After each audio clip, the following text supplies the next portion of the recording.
నమ్ముకున్నోళ్లను నట్టేట ముంచడమే పవన్ నైజం. ఏళ్ల తరబడి పార్టీ కోసం కష్టపడిన వారిని రోడ్డున పడేశాడు.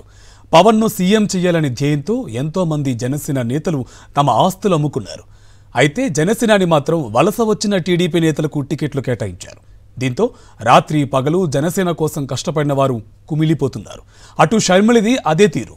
తెలంగాణలో వైఎస్ఆర్టీపీ కోసం రేయింబవళ్లు కష్టపడిన తమను నిండా ముంచేశారంటూ ఆవేదన వ్యక్తం చేస్తున్నారు.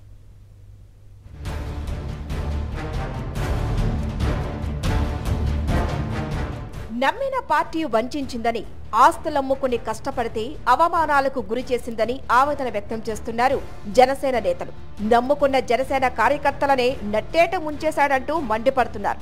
చంద్రబాబు కోసమే పవన్ రాజకీయాల్లోకి వచ్చాడని, తమ కోసం రాలేదంటూ కన్నీళ్లు పెడుతున్నారు. అలా ఏడ్చిన వారి కన్నీటి చుక్కే సింహాద్రి తమన్నా. అందుకే పిఠాపురంలో పవన్ పై పోటీకి సై అంటున్నారు. బీసీవై పార్టీ అభ్యర్థిగా నామినేషన్ కూడా దాఖలు చేశారు.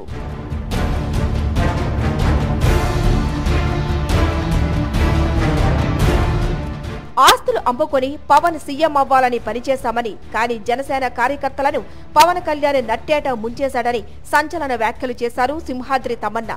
పవన్ మాత్రం చంద్రబాబు కోసం పనిచేస్తున్నాడని ఆగ్రహించారు. జనసేన కోసం పనిచేసిన వాళ్లకు ఎమ్మెల్యే టికెట్లు ఇవ్వలేదని ఫైర్ అయ్యారు. జనసేన కండువా కప్పుకున్న టీడీపీ నేతలకు సీట్లు ఇచ్చారని నిప్పులు చెరిగారు. జనసేన కోసం పనిచేసిన వాళ్లు ఏడుస్తున్నారని ఆందోళన వ్యక్తం చేశారు. పవన్ కళ్యాణ్ గారిని ముఖ్యమంత్రి చేయాలని చెప్పి ప్రతి మహిళ, ప్రతి పురుషులు కష్టపడ్డారు.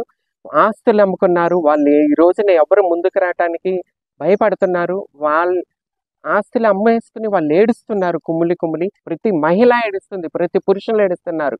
అంటే చంద్రబాబు నాయుడు కోసం పవన్ కళ్యాణ్ గారు వచ్చారు, మన కోసం రాలేదని చెప్పి వాళ్ళు కన్నీటి ఏడుస్తున్నారు. ఒక్క సింహాద్రి తమన్నా మాత్రమే కాదు, ఇలా జనసేనను నమ్మి రోడ్డున పడ్డ వాళ్ళు చాలా మంది ఉన్నారు. ఇటీవలే పవన్ వెన్నుపోటు పొడిచారంటూ పోతిన మహేష్ కూడా కన్నీళ్లు పెట్టుకున్నారు. 5 సంవత్సరాలు స్థానికంగా ఎన్నో పోరాటాలు చేశానని, కానీ ఇంతవరకు ఏడవలేదని, తన కళ్లల్లో నీళ్లు చూద్దామని పవన్ ఎదురు చూశారంటూ ఆవేదన వ్యక్తం చేశారు. తాము రాజకీయాల్లోకి వచ్చి ఆస్తులు అమ్ముకుంటే పవన్ మాత్రం ఆస్తులు కొనుక్కున్నారంటూ విమర్శించారు. తమ రక్త మాంసాలపై పవన్ భవంతులు కట్టుకున్నారంటూ పవన్ పై ఘాటు వ్యాఖ్యలు చేశారు. జనసేన పార్టీలో పనిచేసిన వారికి ఎవరికి ఎందుకు సీట్లు కేటాయించలేదు? సీట్లన్నీ తెలుగుదేశం పార్టీ నాయకులకే ఎందుకు కేటాయించారు? రాజకీయాల్లోకి వచ్చి ఆస్తులు అమ్ముకున్నాం. మీరు ఆస్తులు కొనుక్కున్నారు. మా రక్త మాంసాలు, మా కన్నీటి కష్టాల పునాదుల మీద మీ అందమైన భవంతులు నిర్మించుకున్నారు.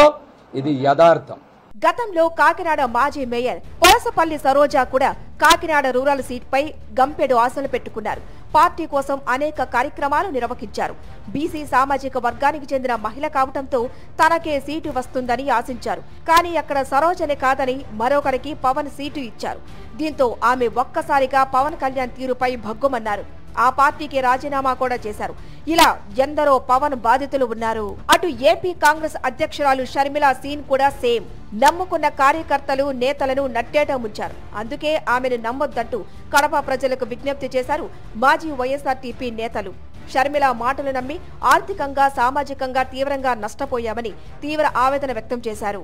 షర్మిల కోసం పనిచేసిన నేతలను ఏమాత్రం పట్టించుకోకుండా ఆమె స్వార్థ ప్రయోజనాల కోసం పార్టీని కాంగ్రెస్ లో విలీనం చేసి మోసం చేశారని మండిపడ్డారు. నేను వైఎస్ఆర్ కూతున్నానటువంటి ఒక పదాన్ని సంకల్పం పెట్టుకొని మమ్మల్ని నట్టేట ముంచి చివరి నిమిషంలో కూడా మనం నిలబడుతున్నాం, మిమ్మల్ని నేను నిలబెడతా అన్నటువంటి వాగ్దానాలు ఇస్తూ ఎన్నో చిలుక పలుకులు పలికి ఈరోజు మరి కొత్త అవతారం ఎత్తి ఊసరవెల్లి కూడా సిగ్గుపడతా ఉన్నది.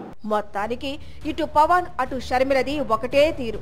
చంద్రబాబు కోసం పవన్ కళ్యాణ్ సొంత పార్టీ నేతలనే పక్కన పెడితే, షర్మిల మాత్రం వైఎస్ఆర్టీపీని కాంగ్రెస్ లో విలీనం చేసి నమ్ముకున్నోళ్లను నట్టేట ముంచారు. మా నమ్మకం నువ్వే జగన్, మా నమ్మకం నువ్వే జగన్, మా నమ్మకం నువ్వే జగన్. నమ్మకం నువ్వే జగన్, నమ్మకం నిన్నే జగన్.